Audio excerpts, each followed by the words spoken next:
பெருமதிக்குரிய R Rangaraj Pandey அவர்களே, doctor K Krishnasamy அவர்களே, திரு KP Sasikumar அவர்களே, இங்கே கூட்டியிருக்க அனைத்து சகோதர சகோதரிகளுக்கும் வணக்கம்.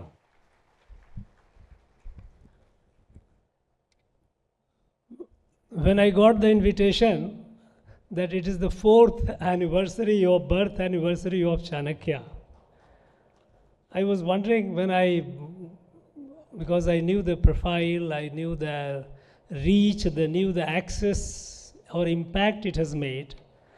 I was wondering, when you go and for the 4th birthday celebration of a child, the toddler is still looking for a chocolate. And here you have a 4-year mature adult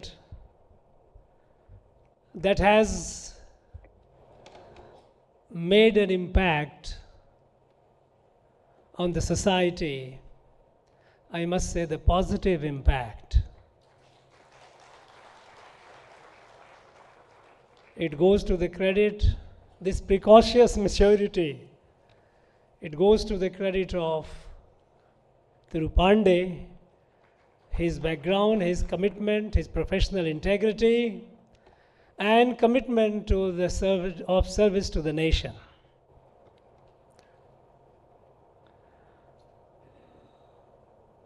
We know the power of media. We know the impact it can make, both positive as well as negative. And in the digital age, with the digital communication, everyone, in fact in our country, the number of a smartphone holder is more than the population of the country. So there are people who have more than one smartphone. You can imagine the power of the digital media. It has helped in democratization of the media, the information. It has liberated the media or the channel of information from the powerful and rich lobbies, because you don't need too much of infrastructure and yet you can reach the largest number of viewers, the readers. Now this is the impact, I am sure, but for the digital, I am not sure whether Thiru Pandey could have been able to launch a media channel, because the amount of resources it needs. We all know the crucial significance of media in a democracy. The well-informed citizenry is the strength, is an asset to democracy.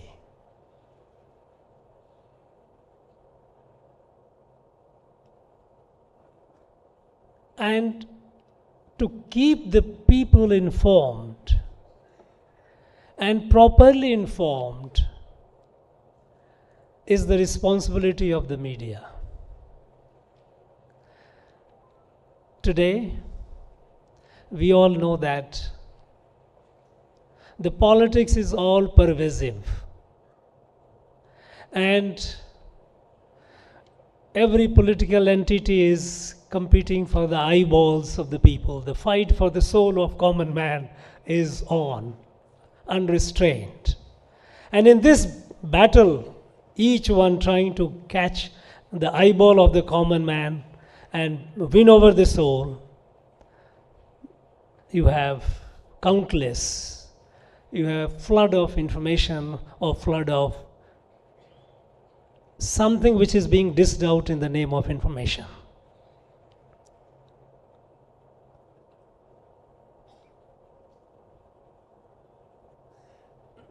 Media has a great responsibility great responsibility to inform the people with truthful news and well-reasoned views. Because it's not just the information, but it's also the context that matters. When a viewer or a reader, unless the context is given, the right proper context, it is likely to be misconstrued in multiple ways.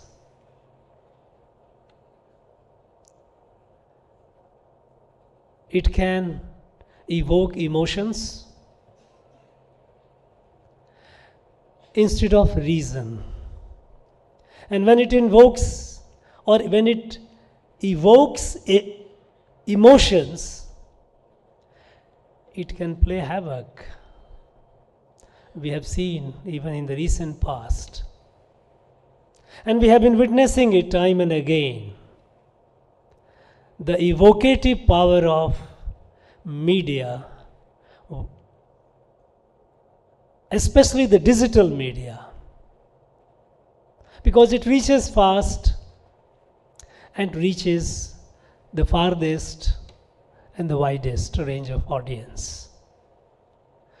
We have witnessed flash riots, flash floods, flash law and order situations, panic reactions, people running away, creating havocs, disrupting the normal life. It can be disruptive.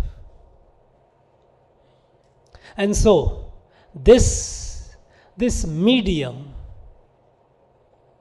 is to be used with a great sense of responsibility.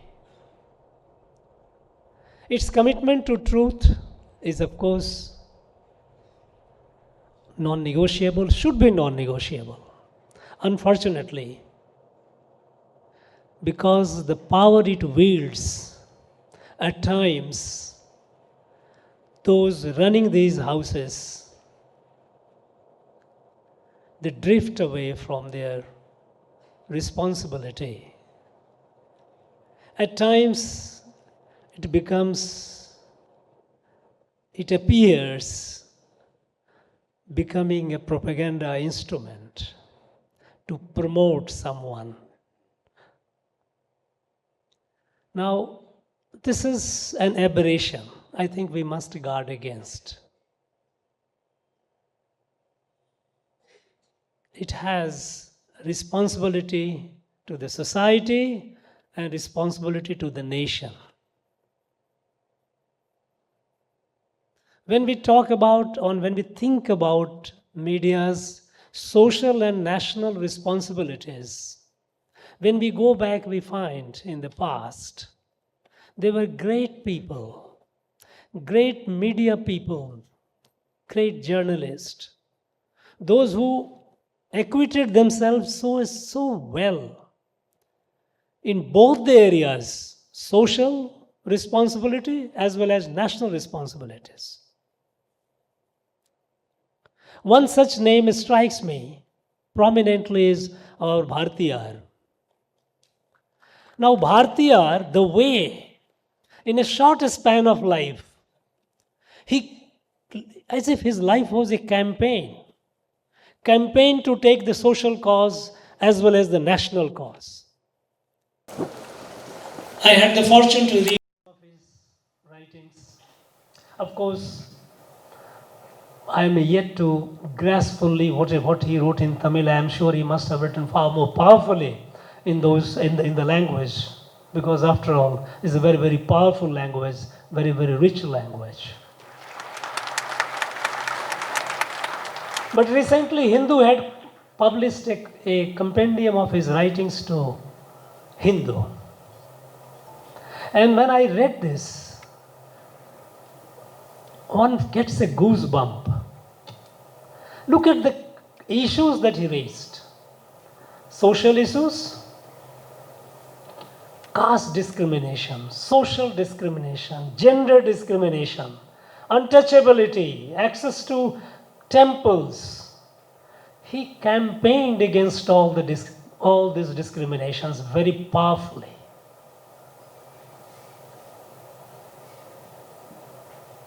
And when the British tried to kill the sense of selfhood of our people by imposing the English language, and one of the writings of Bharathiyar which I read in response to, then there was a principal of one of the well-known colleges of Chennai, J.C. Rall.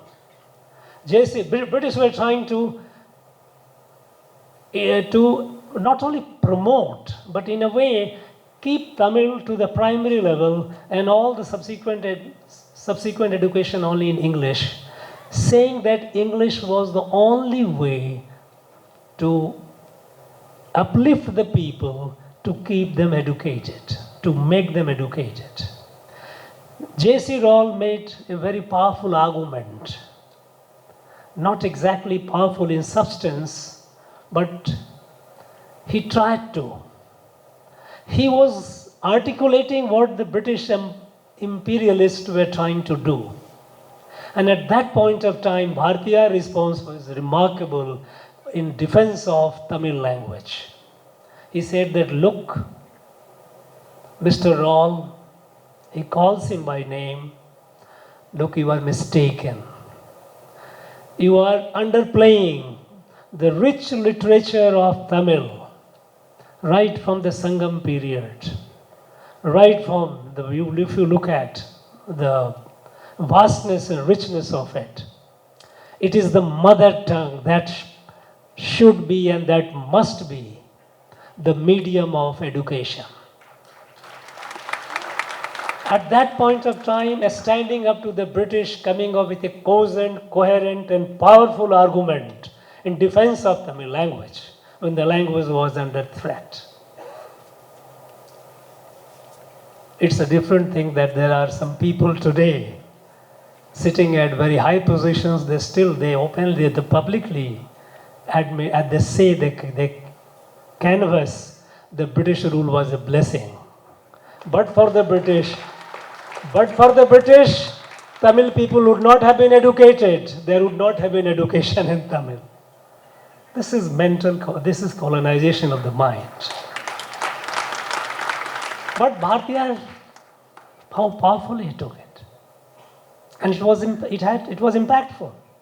And when it came to the national freedom, of course, we all know what all he did. So, discharging the social and national responsibilities the way he did should be an example, should be an inspiration for us today.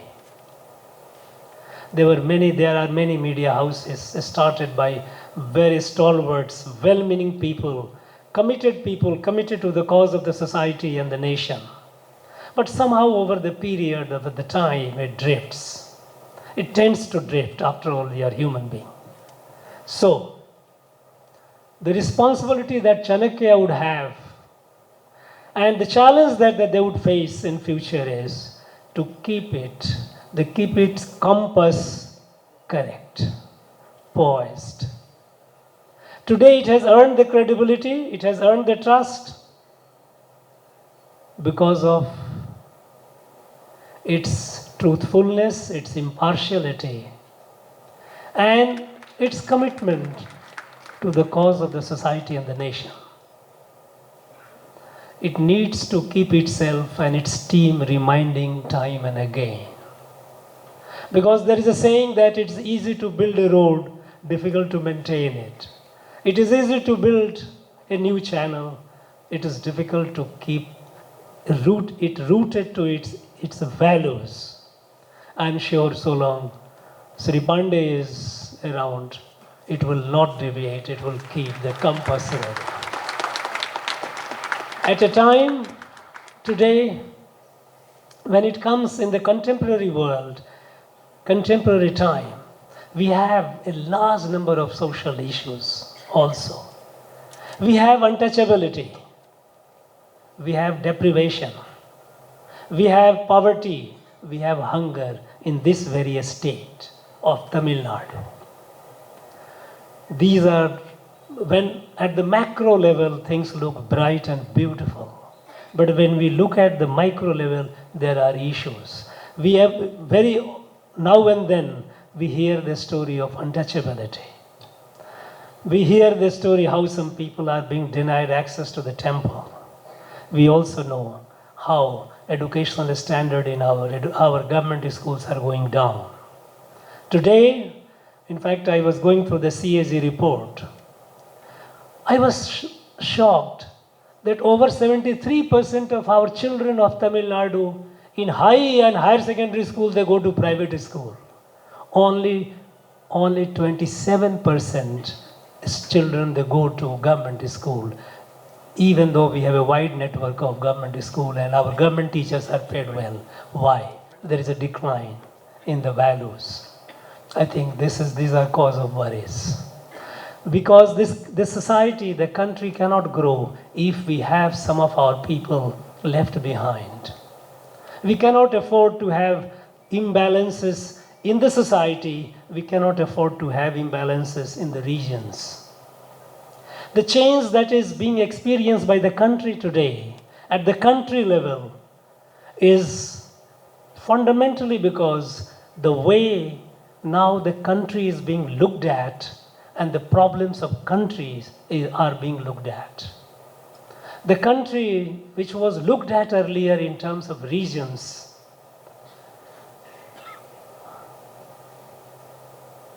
different states. The states are there, they are respected. But what used to happen in the planning? We used to have our 5-year planning. And in the 5-year planning, there were limited resources. The smarter states would be able to get more resources, less smart would not be able to get resources. And as a result, the development was Darwinian. Survival of the smarter. And even the smarter one, there were a lot of sub-regional imbalances, as we see here in our state, which otherwise is pretty high in terms of, if you go by education, health, and infrastructure, industry. In all these matters, our state has done wonderfully. But when you look at the micro level, you have such a sub-regional imbalances. And when we look at the social level, we have deprivations. And we have social discriminations. So looking at the country in terms of regions, in terms of states, in terms of sub-regions, that's not a complete, appropriate way to look at. Now presently today the country is looked at as a family, as a one member, varu kutumbam. That is how we look at the country. And that is why all the necessary ingredients of a healthy citizenship, whether it comes education, whether it comes health, whether it comes access to potable water, drinking water, whether it comes to electricity, all these, there is no discrimination between a person whether located in Tamil Nadu or Tripura. The schemes are all homogeneous. Ayushman Bharat does not discriminate between a person here or a person there. Everyone has access. And with the digital revolution that we had, now the loss, the transmission loss that used to happen, as one Prime Minister said that in 1 rupee only 15 paisa goes to the beneficiary, 85 paisa is just siphoned off. That doesn't happen today. That we look at the country as a family, not in terms of various divisions. And the problem of the country also is not looked at in terms of addressing it in piecemeal, because when we, in the last 75 years, we did build roads, we did build schools, we did build hospitals, but we continued addressing the problem piecemeal. We didn't try to address the problem comprehensively. As a result, while we kept addressing the problem also kept multiplying, and we remained the country with a dubious distinction of hosting the largest number of sick, hungry, illiterate. Look at this, sanitation. We have the distinction of, dubious distinction I must say, of more than 55% of people going for open defecation. And people thought that, why? What is this? It is cultural trait. It won't. You can't address it. It's not possible. It happened. Now, it is all that change that we are witnessing, the positive change that we are witnessing in our country is fundamentally because we look at the country as a family. And the problem when it comes, the problem cannot be said that if I have in my family certain number of members, a problem faced by one member of the family is not the problem of that member alone, it is the problem of the entire family. We have to address it. Now, with this outlook, when the country is moving forward, and today we have the distinction of being the fastest growing large economy in the world. We are among the fastest startup ecosystem in the world. The world looks at India with a lot of expectation, with a lot of hope. Expectation and hope when India rises is of a different nature than when the other countries rose. In the past, we all know, when Europe rose, they became imperialists, they colonized the world. And that we were colonized, and it inflicted enormous suffering to the people. We suffered. Rest of the world suffered. When US and USSR rose, both of these, in pursuit of their ideology, they devastated the world, killed millions of people. One in pursuit of democracy, so-called, another in sort of pursuit of their ideology. When China began rising, soon countries, those who came close to them, they realized what a trap they had placed them. This was hegemonistic rise. But when India rises, it brings happiness to the world. When the latest COVID is an example. When the COVID has struck, nobody was spared. The whole world was affected. Nobody knew the way out. And at that point of time, when the rich countries, advanced countries, developed the vaccines, there was a hope that perhaps out of concern, humanitarian concern, they would be sharing the vaccine with the rest of the world, with the less privileged. But that didn't happen. They looked at it as an opportunity to make money. Prices of vaccine went. When, thanks to our doctors, thanks to our scientists, when we invented vaccine, and now our vaccine has been proved to be one of the best. We gave vaccine. India gave vaccine free of cost to over 150 countries in the world. Now this is our sanskar, this is our DNA. When we say Vasudhaiva Kutumbakam, when we say the world is a family, it is not a political slogan. This is in our DNA, this is our sanskar, which has been given to us for several thousand years. This is Sanatan sanskar that we have. And so when India rises, the rest of the world, especially the less privileged one, they look up to it with a lot of hope. Today, 2/3 of the humanity, which we call Global South, is looking upon India as its voice, as their voice. At this point of time, when our country is moving forward, the media has a very, very important role. You know, it's up to in every society, in every community, every individual, you have positive and negative.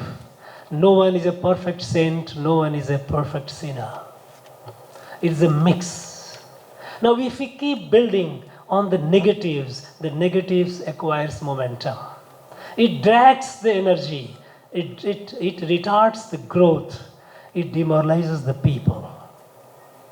Now, some days back, some newspaper carried in broad news. Someone said, if Tamil language dies, Tamil race will die. I wondered, with 90 million, 9 crore proud speaker, Tamil speaker, with 140 crore proud admirers, with such 1,000 years of rich heritage from Sangam downward, is it possible? Can anyone even imagine that Tamil language will ever die? But then when someone says to evoke the fear, and when media gives it a prominent cover, I really wonder, is it a responsible reporting? I think especially I'm talking about the media, it has a great responsibility. It must filter the chaff and the grain, the fact and the fearful fiction. It must be separated. We must adapt to the positive energy of the society. Today, if we have from the less than 500 startup, in less than 8 to 9 years, we have nearly about 100,000 startup. It is because of the courage and confidence of our young men and women. This is because of the positivity that we have been able to generate and the trust that we have been able to generate in our young men and women, that they are bringing this result, incredible results. And the world is looking upon India as the hub of science and technology. I think at this point of time in our national journey, media too has a great responsibility. And now that we know that in the Amrit Kal, in the next 25 years, the country would be celebrating centenary of independence. And by that time, in fact, 4 years short of that, Chanakya would be celebrating the Silver Jubilee. Now that Silver Jubilee, here, this team will also ask a question and feel happy if they have contributed to the building of the nation. Because it is a responsibility of all of us, of course more so on the media. We are privileged. We are privileged to be a witness to this radical and revolutionary transformation that is happening in the country. And we are also fortunate to be a participant in it, to be the agent of change, each one of us. And so there might be hundreds and thousands of media channels, digital media channels or otherwise, but Chanakya, I'm sure, will stand true to its name and the way it has laid the foundation and it is moving forward. Commitment to the truth, commitment to the cause of the society and the nation.